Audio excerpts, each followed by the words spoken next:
SWAN was formed on the 27th of March, 2 days after the declaration of a nationwide lockdown. This unplanned decision triggered a migrant crisis capturing national attention and criticism.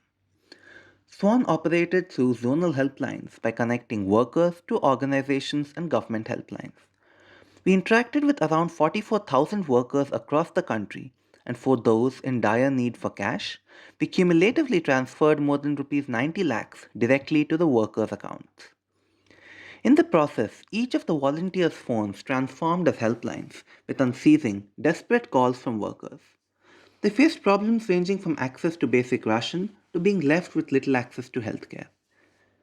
In times when money transfers would not suffice, we would link distressed workers to other networks or government institutions to ensure they received help.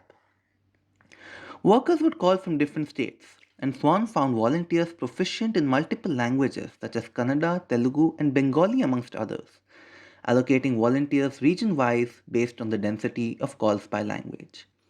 When restrictions eased the first time in 2020, SWAN also helped workers desperate to get back home with travel, a confusing and complicated process.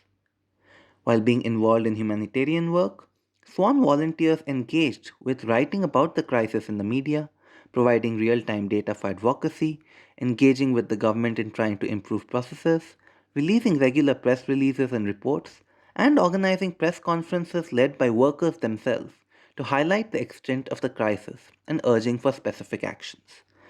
SWAN today continues in its work through the SWAN Fellowship to provide migrant workers an opportunity to document their experiences in their own words and promote local, community based leadership of workers through support and advocacy.